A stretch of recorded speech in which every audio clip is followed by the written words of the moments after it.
Saludos amigos y amigas, iniciamos Coloquio, el programa económico de la semana. Saludos Esteban Delgado. Saludos Alex, saludos a los amables televidentes que nos siguen en Coloquio.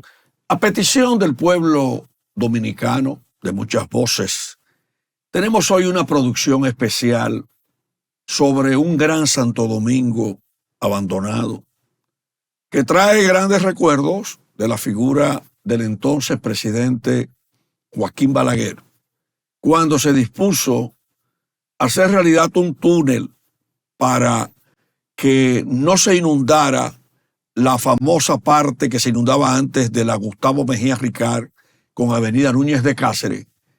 Y posteriormente el presidente Leonel Fernández se decidió por un parque en la Núñez de Cáceres con Gustavo Mejía Ricard, un parque temático de importancia, pero como que los proyectos del drenaje pluvial, a propósito de las grandes inundaciones y el caos en Santo Domingo por las recientes lluvias de casi 100 milímetros de agua, han provocado con una ciudad oriental que prácticamente se estaba ahogando con la tanta cantidad de agua, el frente del Club Los Prados, unos elevados con unos tapones que aumentaron el consumo de combustible.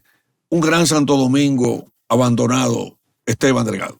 Bueno, el caso del Gran Santo Domingo, que como se le ha bautizado a esta proporción de terreno de la República Dominicana, que es el Distrito Nacional y la provincia de Santo Domingo que rodea al Distrito Nacional, que tiene que tiene 7 municipios, la provincia de Santo Domingo Norte, Santo Domingo Este, Santo Domingo Oeste, el municipio de Los Alcarrizos, el municipio de Pedro Brán, está también Guerra, está también San Luis, está, Boca Chica, que también pertenece al Gran Santo Domingo.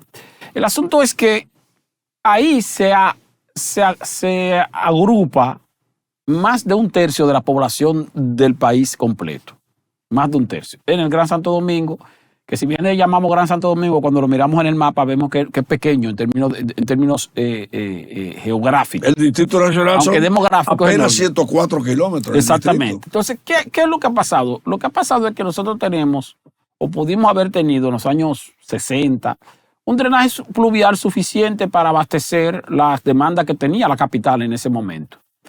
Pero han ido surgiendo no solo nuevos sectores, sino el crecimiento vertical de la ciudad. Y donde antes había una casa, una residencia, hoy día hay una torre de apartamento con, 14, 16, 20 viviendas. O sea, que donde había una vivienda, hay 20 viviendas. 20 viviendas que tienen 20 familias. Y esas 20 familias entonces consumen 20 veces más de lo que consumía esa casa hace 40 años. Y eso ha pasado en la ciudad completa. Si tú te fijas, por ejemplo, el sector de Piantini, que es quizás el sector de mayor nivel en la capital, pero el más urbanizado también y el más organizado si se quiere. Pero ¿qué era Piantini hace 40 años? Piantini hace 40 años era una zona residencial. Exacto. Hoy día es una zona comercial, empresarial, corporativa y residencial, pero cargada de torres. Y antes, cuando tú veías a Piantini desde el aire, veías una proporción amplia de verde. Ahora tú lo que ves es una proporción amplia de cemento, de cemento en el sentido de que no hay no tiene por dónde escaparse el agua, no tiene por dónde fluir. Y si a eso tú le agregas entonces la situación de lo que le llaman cambio climático, que yo digo, bueno, eso de cambio climático, siempre hemos tenido cambio climático. Eso es lo que está de moda como palabra. Como si fuera exactamente, como si fuera, por cambio climático, siempre ha habido cambio climático. El cambio climático siempre ha existido. Sino que tenemos ahora una situación de mayor vulnerabilidad porque ahora, cuando se producen lluvias tan intensas como la que se vienen produciendo en determinados momentos en los últimos años, días específicos en la República Dominicana, en la capital dominicana, entonces se anega prácticamente toda la ciudad. Eso no es que no ocurriera en el pasado. Lo que pasa es que en el pasado la ciudad tenía mayores espacios verdes donde el agua podía fluir y, vamos a decir, filtrarse en la tierra Pero ahora no hay espacio donde filtrarse la tierra porque ahora tú lo tienes acera, contene. Las casas donde antes había patio, ahora lo que tú tienes es un parqueo porque ahí está el edificio y el edificio tiene entonces un parqueo que ya no tiene espacio para que el agua filtre de manera natural. Entonces tendría que filtrar por los filtrantes existentes, pero los filtrantes existentes tienen el mismo tamaño que tenían hace 40 años cuando la población residencial en la capital era posiblemente una décima parte de lo que es actualmente. Entonces, todo eso combinado te da esta situación, Alex, de inundaciones repentinas, aun cuando la cantidad de lluvia que cae no es tan grande como uno pudiera temer, porque estamos hablando, bueno, de 178 milímetros de lluvia ahora esta semana, reciente, el caso del pasado jueves, y tú tienes una situación ahí de que eso puede ser mucho en poco tiempo, pero eso no es demasiado. Si fuera demasiado, entonces nos ahogáramos. Pero aquí, el 18 de noviembre de 2023, sí. Aquí cayeron 431 milímetros de lluvia. Y mira el impacto que hubo hasta con el paso a desnivel de la avenida 27 de febrero, que provocó la muerte de 9 personas.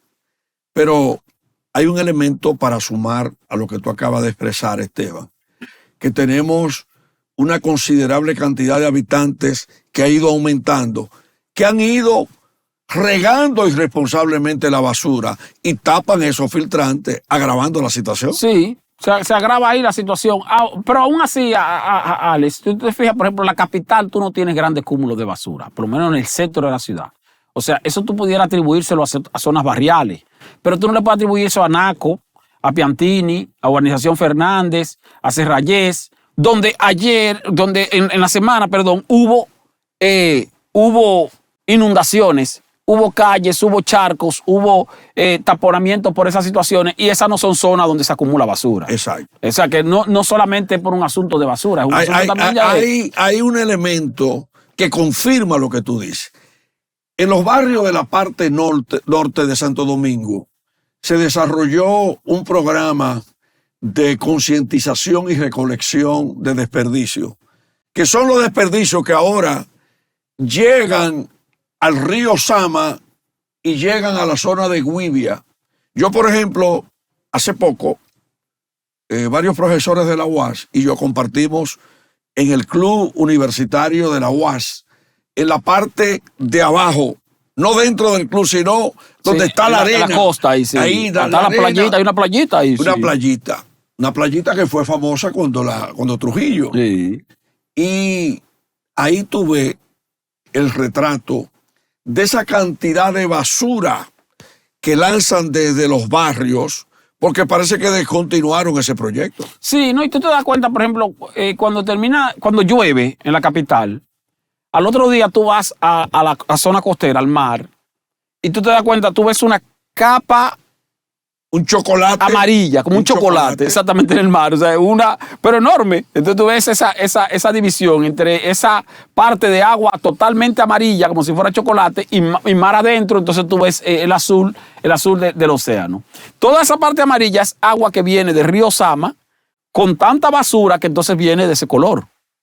Porque viene con toda la basura, incluso también la sedimentación de los suelos y ese tipo de cosas. Entonces, por eso se pone ese color. Hasta que luego, vuelve otra vez a su normalidad cuando se diluye toda esa contaminación y toda esa basura, todo ese sucio en el mar. Entonces, eso proviene del río. Quiere decir que en el río, entonces, la gente lo que hace es que, tira la basura. Ahora, también tú tienes ahí un asunto de irresponsabilidad de nuestra clase política. Claro. ¿Cuál es la irresponsabilidad de nuestra clase política? Cuando digo de nuestra clase política es porque tenemos que abarcarlos a todos.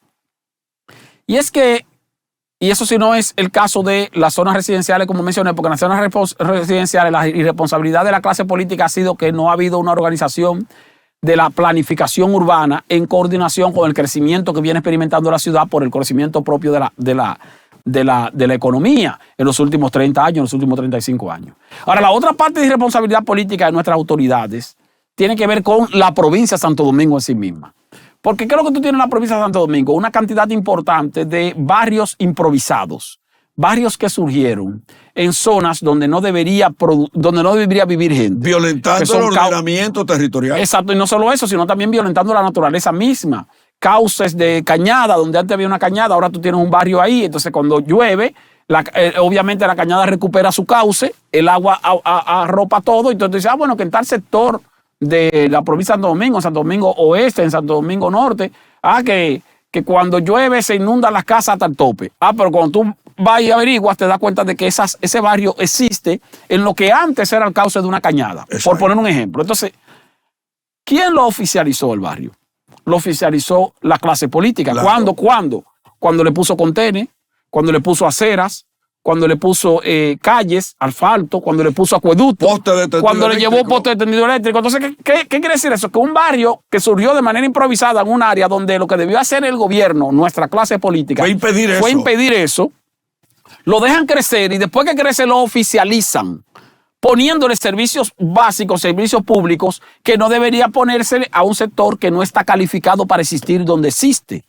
Entonces, por eso yo hablo de la irresponsabilidad política. Entonces, tú tienes ese tipo de inundaciones en esas zonas donde no debería vivir gente. No es que no debería haber inundaciones porque debería haber drenaje, no, es que ahí no debe haber drenaje, sino porque el drenaje mismo es donde está el mismo barrio. Entonces, ese barrio no debería existir ahí. Ahora, ¿cómo se corrige eso a esta altura? Es mucho más difícil.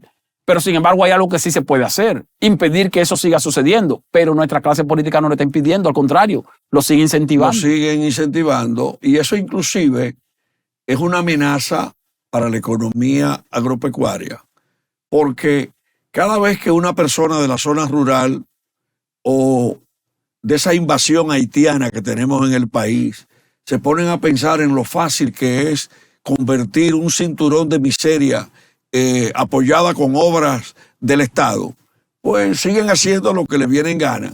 Pero mira, Esteban, un ciudadano muy apreciado nos dijo esta semana que Santo Domingo Este se inundó, pero se inundó también el Distrito Nacional, y que preguntaba a esa persona que si en este país se produjeran de manera continua lluvias entre 10 y 12 días, ¿qué pasaría? ¿Cuántas personas morirían? ¿Cuántos problemas adicionales tendríamos? Sí, bueno, lo que mencionábamos hace un rato, porque fíjate que hablamos de la cantidad de agua que cayó en pocas horas. Pero eso no fue mucho, o mejor dicho, eso no fue demasiado, eso pudo haber sido mucho, pero demasiado. ¿Qué pasa si aquí en la República Dominicana se da un fenómeno en que pasemos, qué sé yo, 48 horas corridas lloviendo? O 24 horas, Sí, 24 horas corridas lloviendo. Porque lo que ocurrió esta semana fue de 3 horas. 3 horas. 3 horas. Entonces, si tuviéramos 24 horas corridas lloviendo, que puede pasar, porque eso es normal, la naturaleza. Bueno, Y hasta más días. Y hasta más días. Entonces eso quiere decir que termináramos ahogados todos.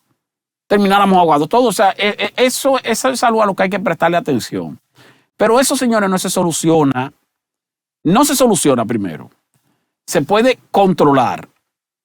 Y el control no se logra en un mes, 2 meses, 3 meses. Eso es un asunto que debe ser de mediano y largo plazo con base en planificación real.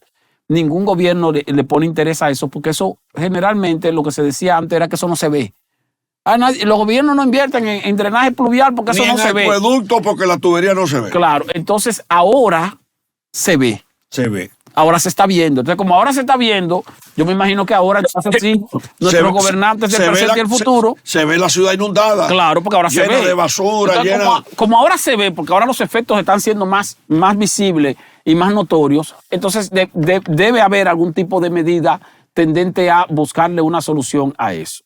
A mí no me gusta mucho el método del presidente Luis Abinader, porque el presidente Luis Abinader tiene la costumbre de cuando se presenta una situación, hace un anuncio, convocan a la prensa, presentan una comisión, y entonces ya de que se inició la solución del problema, pero nunca se soluciona. Entonces nos quedamos en los anuncios. Y eso es lo que ha ocurrido con diversas situaciones que se han dado aquí en el país. Por ejemplo, cuando tuvimos el tema del huracán Fiona, tú recuerdas que el gobierno nombró una comisión aquella vez que para evaluar todas las infraestructuras del Estado, del este del país y del país también entero, de ver, por ejemplo, las condiciones de las escuelas, las condiciones físicas estructurales de los hospitales, las condiciones estructurales de otras obras del gobierno. Y esa comisión, bueno, se ha quedado en el aire. El caso, por ejemplo, cuando se cayó la losa, esa que tú haces referencia a la 27, el paso de nivel de la 27. Ordenaron evaluar todas las infraestructuras, túneles y elevados del país. ¿Dónde está el resultado de eso? Si se hizo el informe, bueno, pero ¿qué hizo el gobierno con eso? Nada. Tuvimos la situación de la cárcel de La Victoria, murieron, qué sé yo, cuántas No se sabe, no se conoce el informe. De inmediato el presidente convocó y creó una comisión para darle seguimiento a eso, con encabeza Jorge Subero Isa. Y después creó otra comisión más, adicional a esa, más la que existía previamente. Y sin embargo, eso está en la misma situación. Pero explotó San Cristóbal y todavía estamos esperando el informe definitivo. No solamente el informe, Sí. sino el relanzamiento de San Cristóbal. Y se han anunciado cuchumil planes. Entonces hacen anuncios. Los tapones. Sí. Mira, por ejemplo, un tema interesante que tú y yo hemos analizado, Esteban, muchas veces. ¿Qué costo tiene ese abandono y ese desorden en el tránsito de Santo Domingo en materia del consumo de combustible? ¿Cuánto le costaron los tapones de las 3 horas de lluvia y posteriores? Porque aquí hubo tapones hasta por encima de las 10 de la noche. Sí, entonces tú tuviste, aquí hay mucha gente que anoche en la capital o la noche de esa lluvia, en la capital, Alex, duraron 4 y hasta 5 horas en tapón. Eso es 4 horas o 5 horas con un vehículo encendido. Exacto. Con el aire acondicionado encendido también, porque como hay lluvia, tiene que tener la ventanilla cerrada. Es doble consumo. Lo cual te da un mayor consumo. No solo lo que tiene que ver con el consumo en términos económicos del combustible, Deterioro del vehículo. sino del deterioro del vehículo y la angustia que te provoca esa situación, que tiene un efecto enorme en el estado de ánimo de la gente. O sea, porque esa es otra parte que no se está evaluando. O sea, ¿qué impacto tiene para una persona durar 4 horas o 5 horas en medio de un tapón? Eso señores, eso te provoca un nivel de estrés brutal, porque tú tienes que estar completamente despierto. ¿Por qué? Porque tienes que estar pendiente del vehículo que está al lado, el vehículo que está atrás, el vehículo que está del otro lado y el vehículo que está adelante. O sea, tú tienes que estar con los ojos y la mente completamente abierta durante 4 o 5 horas después de haber salido de una jornada de 8 o 9 horas de trabajo. Eso es completamente agotador y angustiante. ¿Tú sabes lo que vi yo producto de esas lluvias y esos tapones? Que padres que tienen que ir a buscar sus niños a clubes donde van a practicar en las piscinas la natación, o los llevan donde hacen tareas, sí, porque realmente no tienen quien se lo cuide, y una persona amiga va con ellos al club, pero buscar esos niños en medio de ese aguacero es otra tragedia. No, claro. Entonces la presión psicológica de los niños cuando van en un vehículo preguntando qué es lo que está pasando, que quieren llegar a su casa. Entonces el tapón metiéndole presión al papá y los hijos diciéndole que qué es lo que pasa, que no pueden llegar a su vivienda con facilidad.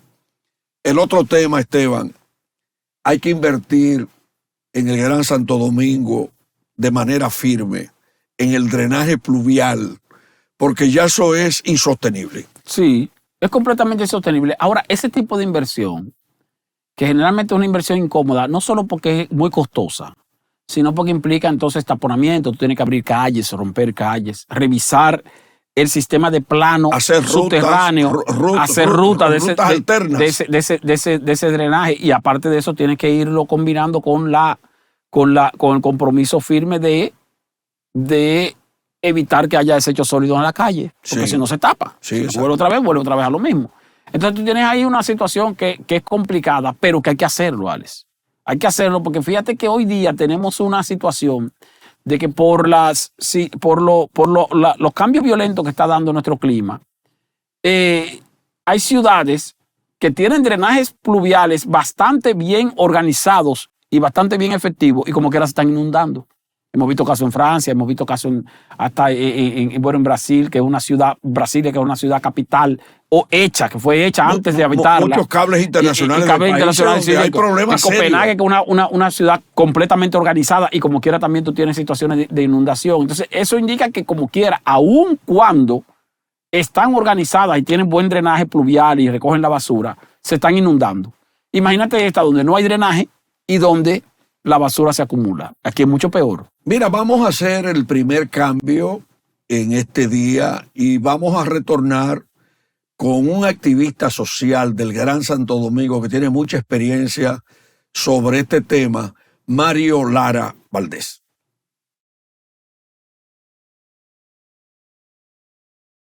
Bien, amigos y amigas, hoy tenemos un programa especial sobre un Gran Santo Domingo abandonado.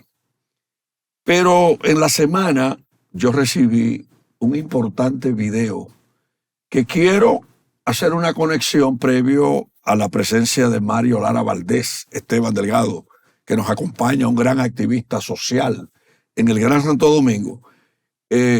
Vamos a saludarte, Mario, y de una vez vamos a conectar con ese video de una importante actividad que hizo la Asociación Cibao de Ahorros y Préstamos con periodistas y comunicadores en Santiago de los Caballeros, abordando el tema de los medios de comunicación. Adelante, señor director.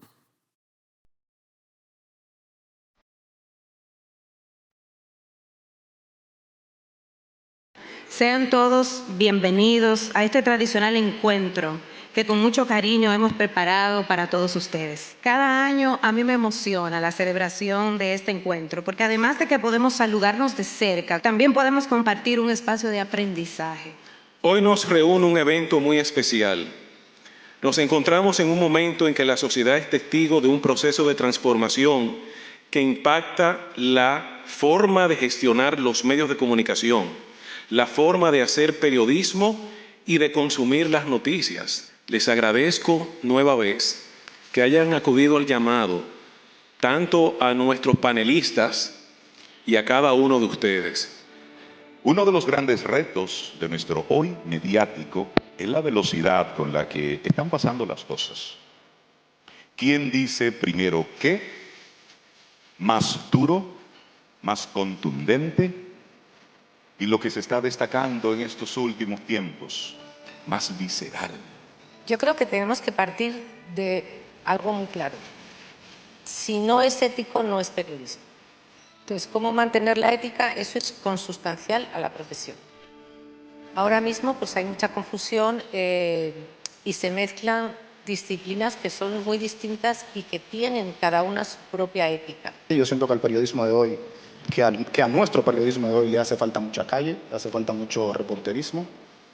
A veces siento que creemos que porque estamos todo digitalizado y porque tenemos todo el mundo a 2 clics de distancia podemos resolver cuestiones que en realidad debería ser un reportero que vaya a un lugar a hacer una investigación previa. Y no estoy en desacuerdo con quienes entretienen, sin embargo, vuelvo a los principios constitucionales.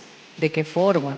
¿Cómo estoy dañando con mi palabra, con mi forma de expresarme? Estoy acudiendo a los llamados discursos de odio para revictimizar a una población que se encuentra vulnerable, colocando o publicando un cuerpo ensangrentado o enfocándome en el nombre, domicilio y detalles personales de la víctima y no así del victimario. O sea, son muchas prácticas que podemos aprender si nos profesionalizamos más cada día. El derecho a la libertad de expresión es un derecho de doble contenido. La otra parte de la libertad de expresión se fundamenta sobre el derecho también que yo tengo de acceder a la información, no solamente de yo expresarme, de expresar una idea. Eso es bueno tenerlo claro, porque esa es la visión moderna y cuáles son los componentes y fundamentos del derecho a la libertad de expresión.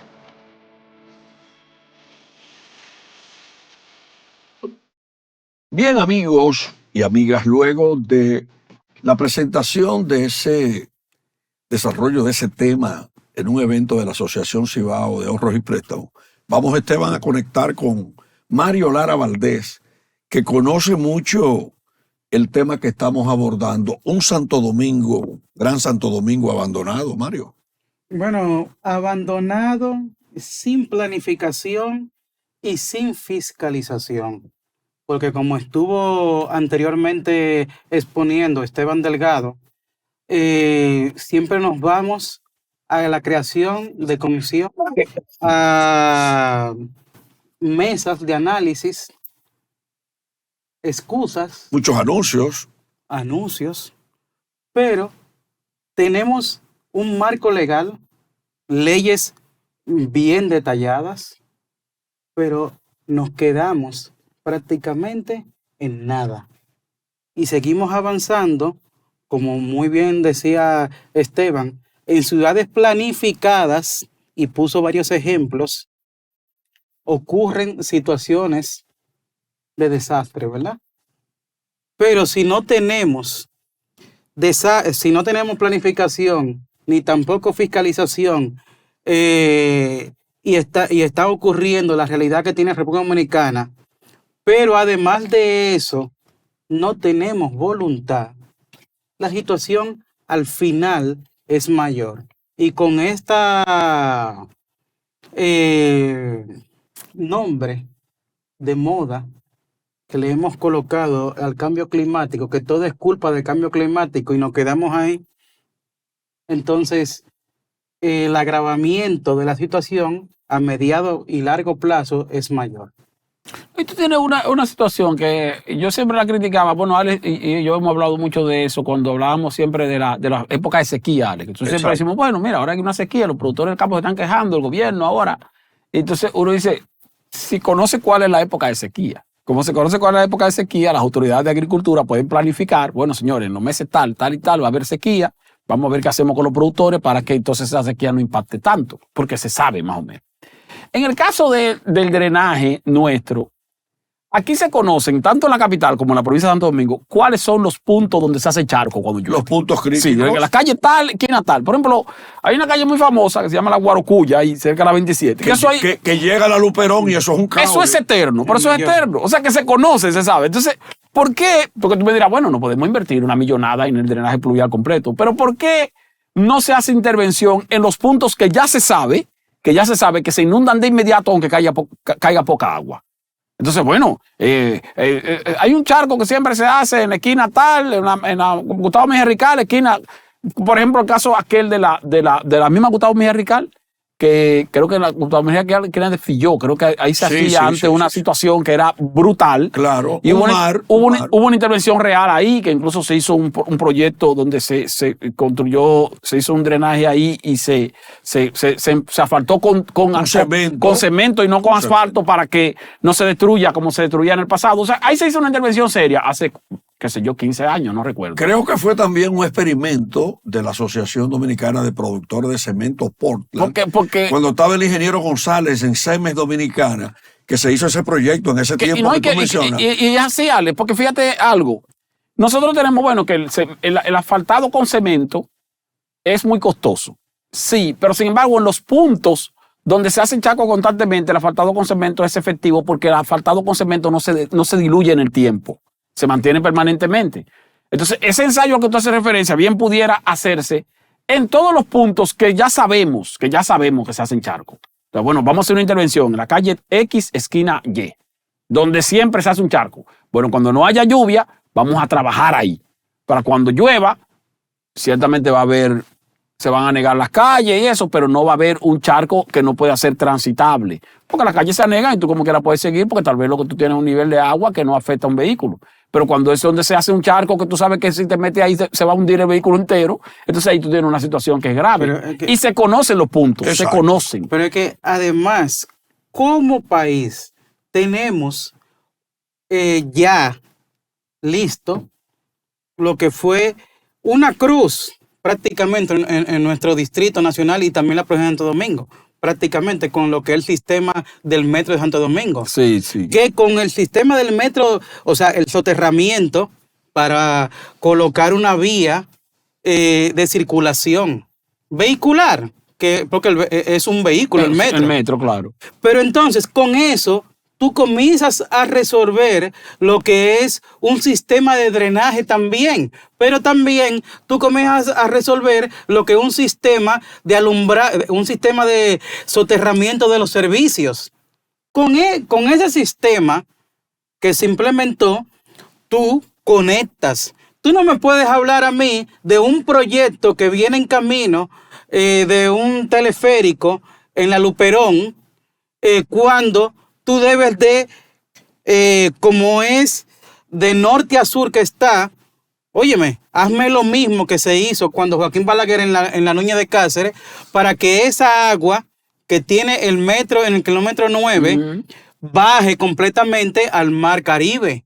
Entonces, tú tienes un destino turístico adecuado para cualquier evento atmosférico, pero tú no me puedes seguir impermeabilizando y seguir colocando más obstáculos a lo que es el enfrentamiento de cualquier escenario de crisis. Y porque además existe, Alex Lara,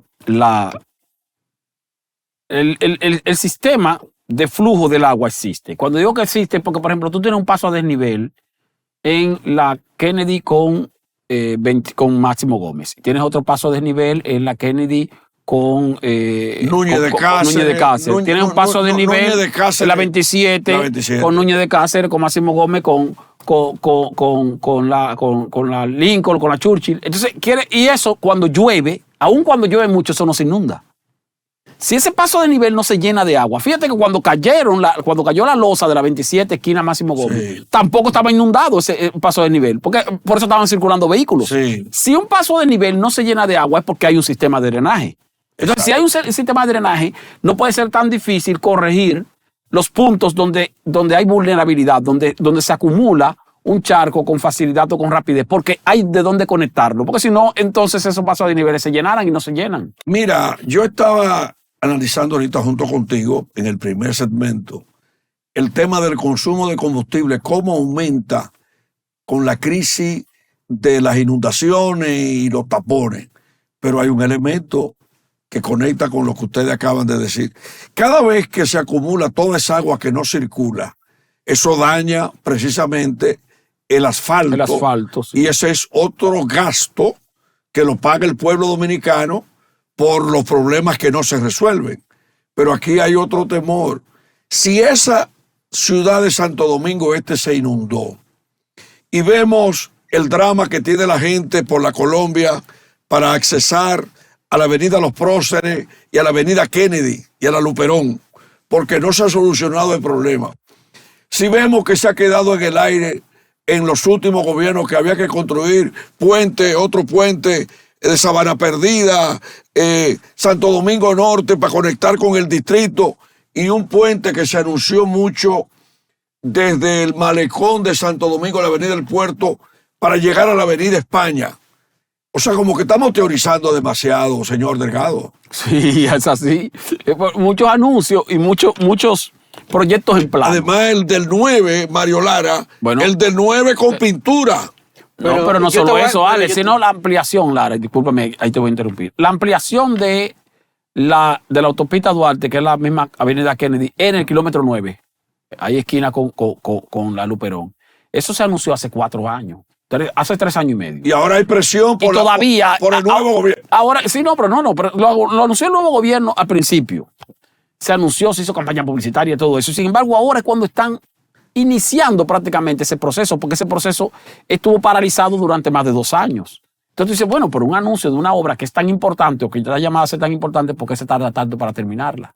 Pasa lo mismo en la zona oriental, con la avenida ecológica, con la ampliación de la avenida de la autopista de San Isidro, que hoy la Coronel de Santiago, la ampliación de Santiago Santo Domingo tiene 4 años.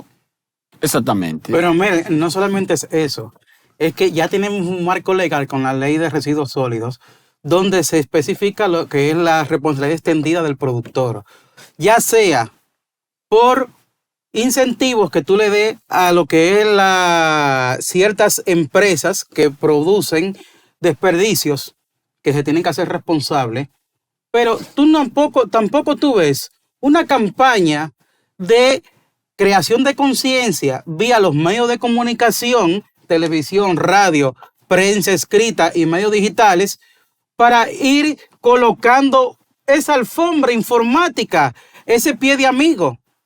Entonces, tenemos un marco legal que antes era la excusa, ya no hay excusa, pero seguimos con lo mismo. Entonces no me hablen a mí de cambio climático, que por eso es que muchas veces la gente, como en el mismo Estados Unidos, se está cansando del mismo tema, aunque es importante, pero ya lo están tomando como excusa. Aquí tenemos un marco legal, debemos de tener régimen de consecuencia y seguimos en lo mismo, con las instituciones reguladoras que se están colocando prácticamente inoperantes. Sí, porque entonces te dicen lo del cambio climático. No, pero mira, que el problema es que el cambio climático. Entonces yo te digo, ¿y entonces qué tú propones? ¿Qué hacemos? ¿Y cuánto? O sea, pero como si cambio tú me climático, permites nos declaramos impotentes ya. No, Pero algo que hacer. Si tú permites una depredación de la capa vegetal en muchos lugares, una extracción de arenas, entonces tú estás afectando o provocando daños. Exactamente. Pero Mario, Porque tenemos el mejor ejemplo O en creando Haití. condiciones para que el efecto del cambio climático sea peor. Uno de los Porque factores, no es que no haya efecto, pero que no sea tan grave. uno de los factores de la realidad haitiana es la degradación ambiental que tiene, pero que no mira, tiene capa vegetal en un 80%. Pero mira, aquí se ha denunciado el ataque a los manglares. Recientemente, hablando de economía, un desmonte en una de las playas que yo conozco desde niño, antes de Villavasque, la playa de Buen Hombre, que la Unión Europea hizo la vía de acceso, apoyó la vía de acceso desde la autopista Duarte hasta la playa, que eso conecta en el trayecto Montecristi, la zona turística Puerto Plata por dentro. Sí. Y no se hace nada. Anuncio. Acabo de ver en Juan Dolio este fin de semana que en la principal avenida de Juan Dolio hay un desmonte de muchísimos árboles sin que la gente sepa qué es lo que se va a hacer ahí. Entonces, aquí Esteban Delgado decía hace un momentito que aquella capital hermosa, llena de árboles, ya no se ven los árboles. Cógela, doctor Delgado, y cuenta con tus ojos cuántos árboles hay en la calle hacia la avenida Independencia. Es que tenemos un problema grave y hemos abandonado el Gran Santo Domingo sin planificación, como tú dices. Y ni fiscalización tampoco, porque es grave que aquí, lamentablemente, como país, somos un país rico, pobremente administrado, tal vez con un bajo nivel de una visión integral de desarrollo y de aplicación. Por ejemplo, aquí hay una política pública que se aplicó prácticamente en lo que es la instalación de corredores en la Núñez y en la Churchill, donde te quitaron prácticamente 5 opciones para tú movilizarte. Carro, la onza, el transporte, te lo quitaron todo. Pero ¿qué ha resultado de esa aplicación de los corredores? El surgimiento de motoconcho en esas avenidas donde el servicio de motoconcho, que tiene su importancia, era interno. Era la periférica. Era interno. Y ahora es en la avenida. Sí. Entonces, ¿cómo a mí me hablan de un destino turístico? Pero no diga cuando que estamos venían involucionando. unos vehículos que iban unos vehículos, no motores, que iban a servir de soporte a esos corredores. No, y las rutas alimentadoras, por ejemplo, del metro. ¿Tú sabes cuáles son las rutas alimentadoras del metro? Ajá. Los motoconchos. Los motoconchos. Ahora tú te encuentras con qué parada de motoconcho en cada parada del metro, pero en plena avenida.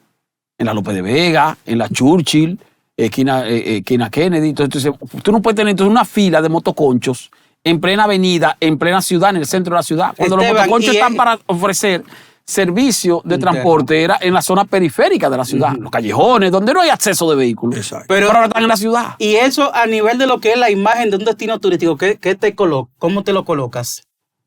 Se ve como un atraso, sí.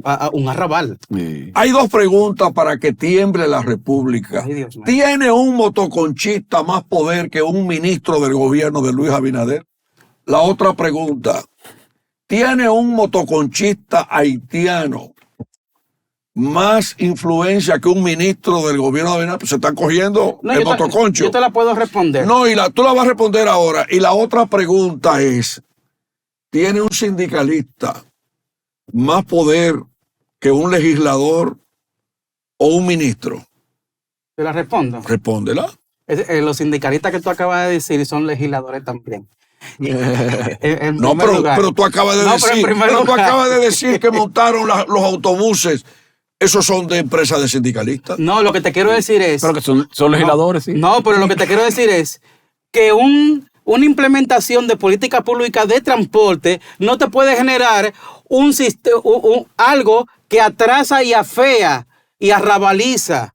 No te lo puede crear, sinceramente, porque esa no puede ser la visión de una implementación de políticas públicas, creo yo, con una visión integral. Y con referente, el motoconcho es un servicio individual que lo da una persona. Pero hay que regularlo. Sí, pero volvemos a lo mismo, es el organismo regulador que no hace su función, no el motoconcho. Vamos a un cambio, retornamos con los minutos finales de Coloquio, el programa económico de la semana, un gran Santo Domingo abandonado, del que solamente se recuerdan cuando hay elecciones para que la gente escoja a los que dirijan el país. Retornamos en breve.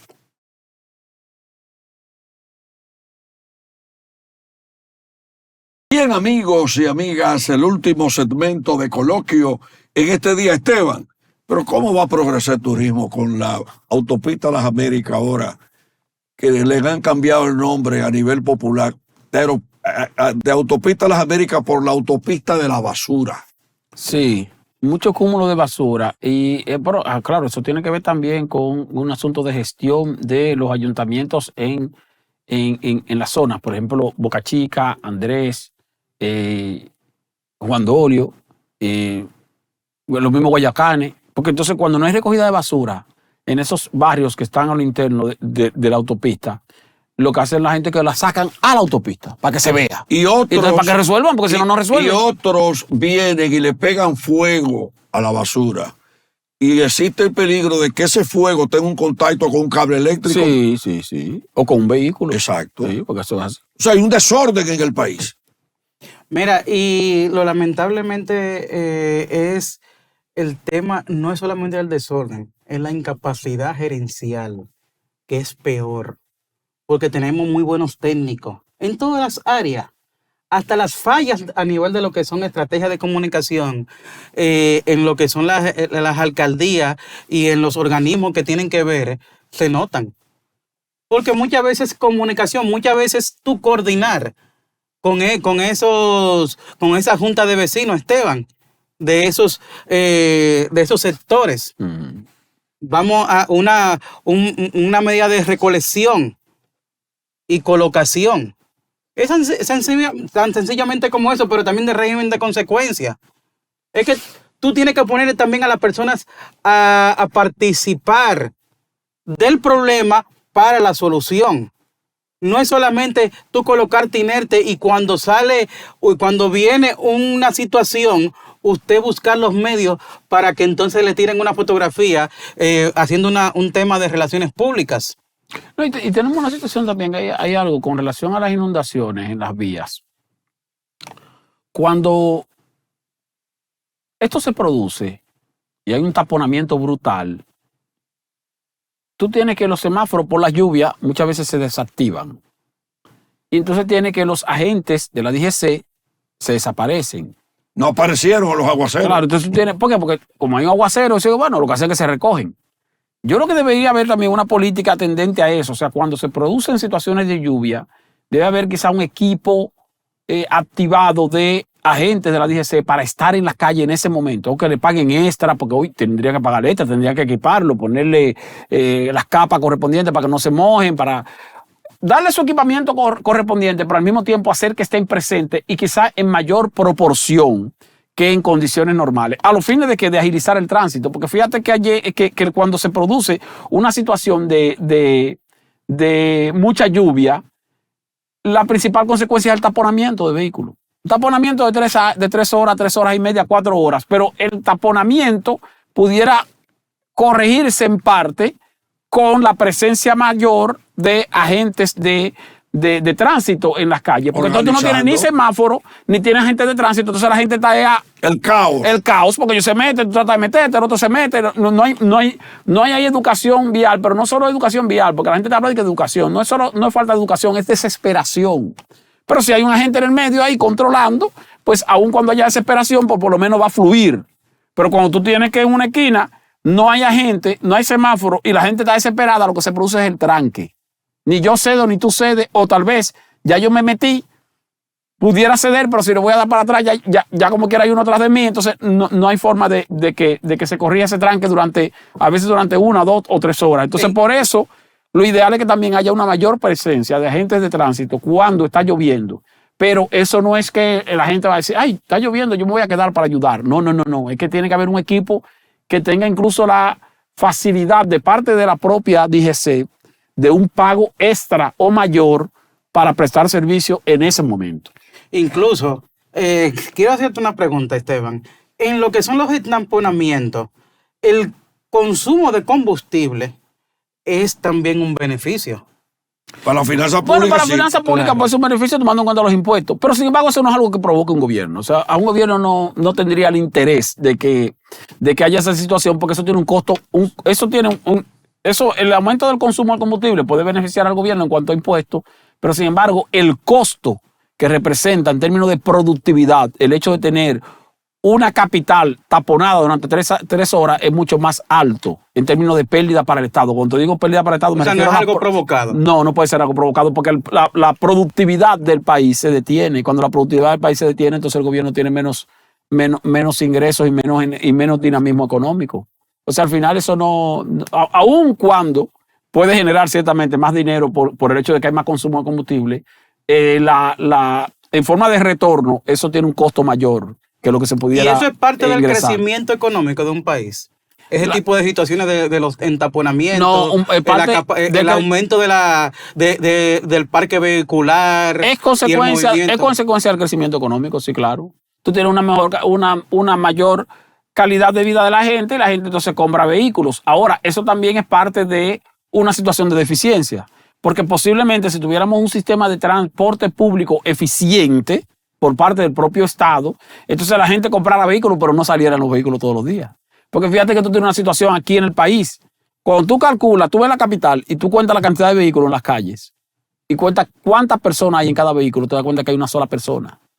Entonces tienes 10 vehículos en fila y nada más hay 10 personas utilizándolo. Entonces, eso quiere decir que el transporte aquí es unipersonal. Y la distancia aquí como país son colectivo. Debería ser colectivo, pero para que sea colectivo tiene que ser público. O sea, tiene que ser un servicio público eficiente. Que tú digas, yo tengo un vehículo, pero yo lo voy a dejar en mi casa porque me conviene más irme en el transporte público, que es lo que pasa en países organizados. Que uno de los objetivos... Que todo el mundo tiene vehículos. Por ejemplo, ¿cuál es el país donde más vehículos se consumen? En Estados Unidos. Sin embargo, la gente no anda circulando en su vehículo todos los días, tal vez salen los fines de semana y eso. En los días de semana lo que hace es que utiliza transporte público. ¿Por qué? Porque el transporte público es efectivo. Entonces lo ideal es tú tener un servicio de transporte público que te motive a preferir irte en el transporte público a tu trabajo que irte en tu propio vehículo. Yo quisiera hacerle una pregunta a los dos. ¿Ustedes creen que cómo va esto con un crecimiento del parque vehicular y con la pérdida de la cuenta de la cantidad de motocicletas en manos de delivery y de motoconchistas, vamos camino a instalar compañías de helicópteros que transporten la gente vaya por la vía aérea. Por la vía aérea, porque, digo, se parece a los José Jaque, mi querido amigo José Jaque, con su humor. Pero es una buena pregunta de preguntar, o sea, sobre la posibilidad de que si llegará el momento en que tendremos... Bueno, pero es que aquí lo hay de manera individual. ¿Eh? Aquí hay dueños de banco y también cierta clase, de industria cierta clase que se mueven de su empresarios, casa. Sí. Claro. Yo conozco uno que tiene un helicóptero que viene de Santiago y lo instala, lo estaciona encima del edificio, en un helipuerto encima de su compañía. De su empresa, sí. Eso es más frecuente de lo que uno se imagina. Claro. Eso está ocurriendo, pero es un asunto privado, claro. Un asunto particular que puede pagarlo. Pero recuerda Movimé, cuando surgió Movimé, que tenía, y también esta compañía de helicóptero, aeroambulancia también. Sí, claro, sí. Ahora, todo en este país es por moda. Por ejemplo, ya la gente... Yo estaba viendo, porque yo todos los días me pongo a investigar cosas, un resumen de fechas importantes del país. Y una de las fechas dice, en tal fecha apareció el Viper. Y aquí antes la gente, vipéame. Ahora es Mándame un mensaje por WhatsApp. Pero depende de qué Viper te está hablando, porque si hay Viper también de bebida alcohólica. Pero no, pero la rapidez, eso tiene que ver con la rapidez con que avanza la tecnología en la informática. Ahora estamos con la inteligencia artificial. Sí, la informática, la tecnología aplicada a la informática ha sido mucho más acelerada en los últimos 30 años y por eso entonces tú tienes productos que llegaron a utilizarse de manera temporal, desaparecieron porque fueron desplazados por otros productos. Ese sistema, o sea, la tecnología aplicada al transporte se le saca mucho beneficio a nivel de planificación y fiscalización también. Bueno, terminamos coloquio en este día, un día muy provechoso para debatir el tema de un gran Santo Domingo abandonado. Esteban, ¿cómo despides el programa? Que Dios bendiga al pueblo dominicano. Coloquio vendrá pronto en su nueva emisión. Hasta la próxima.